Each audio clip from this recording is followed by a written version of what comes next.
Empathy can be defined as the ability to perceive and understand another's emotions. This can be seen as a detriment.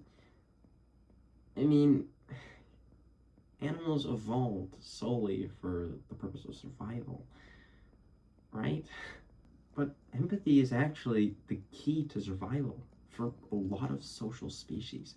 We're able to recognize and relate the pain of others to ourselves because our brains are wired for connection. Seeing someone suffer triggers distress in ourselves, which often triggers compassionate action. Unlike physically stronger species, humans survive through community, a dynamic made possible by empathy. Research of the brain supports this.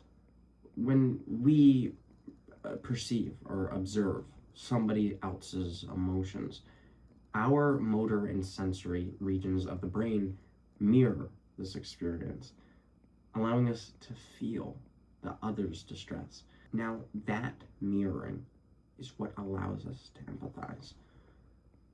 We physically feel the pain of the other person. When we say, "I feel your pain," it's not just a figure of speech.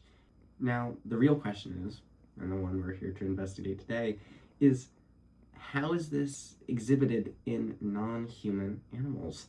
In 1959, psychologist Russell Church published a groundbreaking article titled "Emotional Reactions of Rats to the Pain of Others." He trained rats to pull levers to receive food, but he found that when pulling a lever caused an electric shock to another rat, the rats would stop pulling the levers. And this raised the essential question: why wouldn't the rat ignore the other rat's pain and continue eating? Church's work inspired a brief flurry of research in the 1960s about empathy or altruism in animals.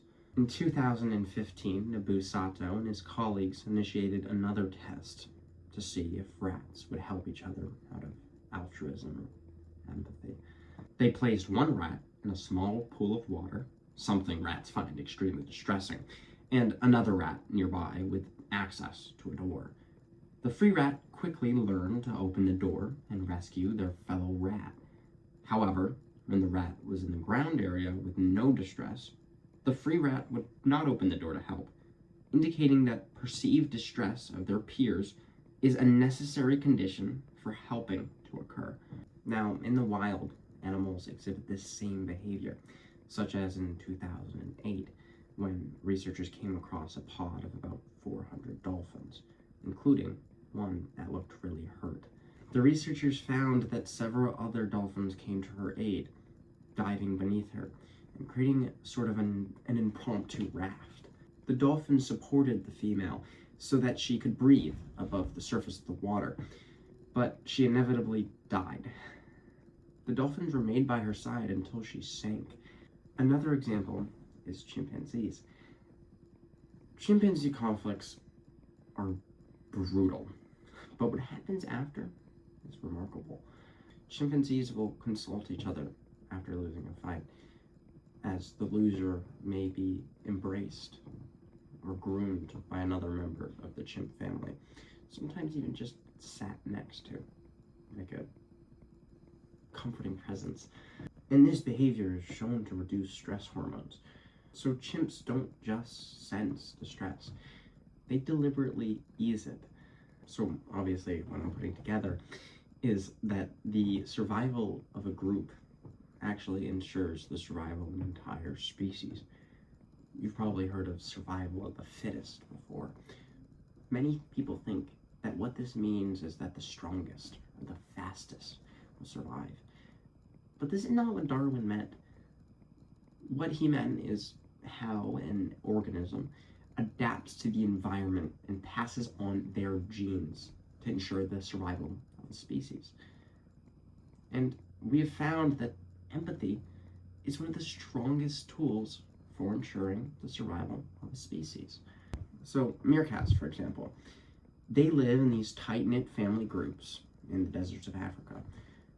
When they go foraging, they will go out in these large groups, and they will all eat the food, except for one, the centile. The centile will make an alarm call when they see a predator. So not only are they drawing attention to themselves, making themselves the prime target, but they don't receive any food while foraging. So why would any meerkat take on that role? And this is because, in the long run, ensuring the survival of your group, of your species, ensures that your genes will be passed on. Have you ever seen those documentaries that try to categorize animals as nice? They show a shot of a meerkat in the desert. It's watching out for the other meerkats. And the narrator says, oh, this is such a nice meerkat. Look at it looking out for its family. But you know that's not true. See, we tend to stick human emotions and human character traits onto non-human animals. But those behaviors actually can be traced back to a single reason, and that is to pass on your genes. The reason humans are so successful as a species is not because we're fast or strong. It's because we rely on group cooperation. We develop these mechanisms, such as empathy, to protect our species, so that we'll work together to strengthen ourselves, to make a group that nothing can defeat. I mean, imagine one person going after a bear, and then imagine 100. Now, upon learning this, it honestly creates more questions than it solves. I mean, for me personally, I'd start to think about morality. I mean, if empathy is simply a biological mechanism to ensure our species survives, what does that mean about humans? Can we be truly altruistic, truly nice?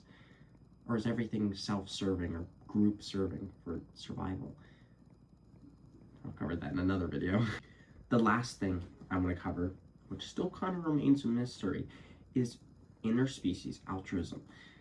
When one animal helps another animal from a different species without any clear benefit. I mean, of course, there's mutualism, such as when the Egyptian plover cleans the tooth of a crocodile. The plover receives food, the crocodile gets a free dentist appointment. Both parties are benefiting, but what about when one helps another without any clear benefit, such as when dolphins save drowning humans? Still don't know the answer to that.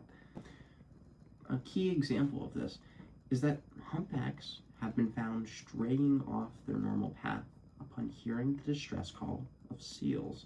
Scientists have observed that whales respond to the distress calls of seals and start smacking their tails, trying to intimidate the orcas that are attacking the seal. And it often works, sometimes it doesn't, of course, but it leaves the scientists to wonder, why would the whales waste their energy responding to the distress call of another species? I mean, orcas do prey on baby humpback whales, so it could be purely, I hate you, you eat my babies, no food for you. Or it could be pure altruism. We still don't know the answer, really. I mean, to be honest, I would hypothesize that it's another biological mechanism that we have just not figured out yet. Now, what we do know is that compassion is not uniquely human. It's part of life itself. It's woven into the very biology of survival. And that I find comforting.